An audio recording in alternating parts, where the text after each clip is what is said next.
Hello friends, welcome to cook with Avni. આજે આપણે એક મસ્ત નાસ્તો બનાવી રહ્યા છીએ. તો સૌ પ્રથમ આપણે જીરું એડ કરી દીધું છે. 2 ચમચા જેટલું તેલ લીધું છે, એમાં હિંગ નાખી દીધી છે. તો સૌ પ્રથમ આપણે એડ કરશું ડુંગળી અને લસણ.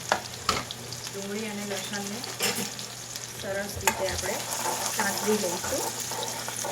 થોડીક વાર ગોલ્ડન બ્રાઉન થાય ત્યાં સુધી સાંતળી લેવાની છે. ડુંગળી જોઈ શકો છો તમે ગોલ્ડન બ્રાઉન થઈ ગઈ છે. એ પછી 1 ચમચી જેવા કેપ્સિકમ આપણે એડ કરી દઈશું. એને પણ સારી રીતે સાંતળી લઈશું. તો જોઈ શકો છો તમે કેપ્સિકમ પણ ચડી ગયા છે. હવે આપણે ટમેટું અને ગાજરને મેં ઝીણું ગ્રેટ કરી લીધું છે. એ બંને આપણે એડ કરીને થોડી ફ્લેમ ફૂલ કરીને સારી રીતે આપણે સાંતળી લેવાનું છે. આમાં તમે તમારી રીતે વેજીટેબલ એડ કરી શકો છો.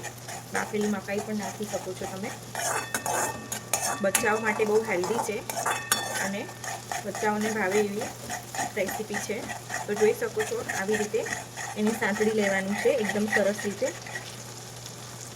એ પછી આપણે એડ કરશું વટાણા છે અને કોથમીર એડ કરી દઈશું આની અંદર જ, અને સારી રીતે એને સાંતળી લઈશું. તો જોઈ શકો છો વેજીટેબલ એકદમ કલરફુલ લાગી રહ્યા છે. હવે એની અંદર આપણે પાણી એડ કરી દઈશું. તો મેં અહીંયા 1 ગ્લાસ જેટલું પાણી એડ કર્યું છે.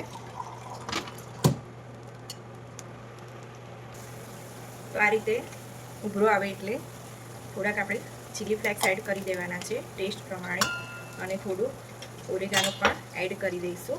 અને છોકરાઓને ભાવે એવું સિક્રેટ છે આપણી પાસે, સિક્રેટ મસાલો છે એ છે મેગી મસાલો. અડધી ચમચી જેવો મેં મેગી મસાલો એડ કરી દીધો છે. અને આપણે અંદર ટેસ્ટ અકોર્ડિંગ આપણે મીઠું એડ કરી દઈશું. પહેલાં થોડુંક જ એડ કરશું.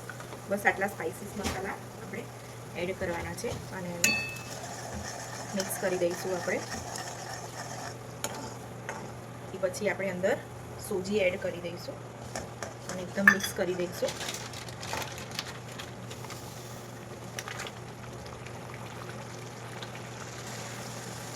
અહીંયા મેં 1.5 કપ જેટલી સોજી લઈ લીધી છે. એને હવે આપણે સરસ રીતે મિક્સ કરી દઈશું.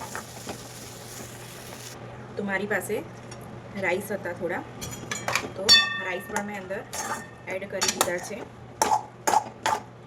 હવે આ બધાને એકદમ મિક્સ કરી લઈશું. તો રેડી છે આપણું. હવે આને થોડીક વખત રેસ્ટ આપશું. તૈયાર થઈ જાય પછી એને આપણે સેફ આપીને ડીપ ફ્રાય કરશું. તો મેગી મસાલો એડ કરવાથી ટેસ્ટ બહુ જ સરસ આવે છે અને નાના બાળકોને બહુ જ ટેસ્ટી લાગે છે. તો તમારા બાળકો વેજીટેબલ ના ખાતા હોય તો આ રીતે પણ તમે ખવડાવી શકો છો. હવે ઠંડુ થઈ ગયું છે એટલે આપણે એને એક બાઉલમાં કાઢી દઈશું અને સારી રીતે મિક્સ કરી દઈશું. તો આ રીતે આપણે એને રેડી કરી દઈશું. આ તમે આ સ્ટેજ ઉપર આની અંદર ચીઝ પણ એડ કરી શકો છો, પનીર પણ એડ કરી શકો છો. બહુ જ સરસ લાગે છે ચીઝ અને પનીર.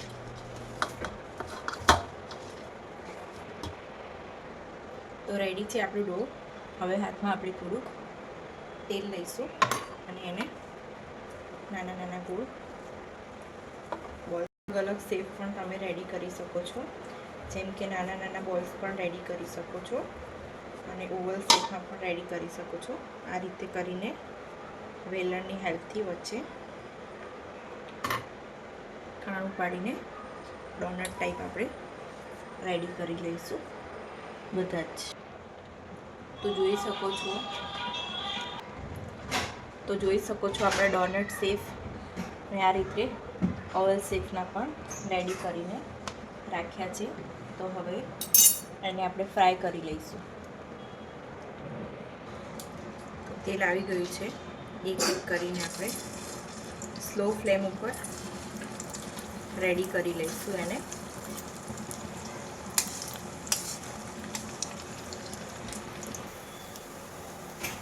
તો રેડી થઈ ગયા છે આપણા ફ્રાય થઈને ડોનટ. ફ્લેમ મીડિયમ રાખવાની છે, ફ્લેમ બહુ હાઈ રાખવાની નથી, જેથી કરીને અંદર પણ ચડી જાય. એના માટે આપણે મીડિયમ ફ્લેમ ઉપર રેડી કરી લઈશું એક એક કરીને બધા. તો જોઈ શકો છો બીજા ડોનટ પણ આપણા રેડી થઈ ગયા છે. તો ફ્રેન્ડ્સ, રેસીપી પસંદ આવી હોય તો લાઈક, શેર, સબસ્ક્રાઈબ જરૂરથી કરજો. તમે લોકો લાઈક, શેર, સબસ્ક્રાઈબ કંઈ કરતા નથી. તો હવે આપણે આ ઓવલ શેપના પણ ફ્રાય કરી દઈશું એક એક કરીને. ફ્લેમ મીડિયમ રાખશું, એ બાબતનું આપણે ધ્યાન રાખશું, નહીં તો ફાટી જશે.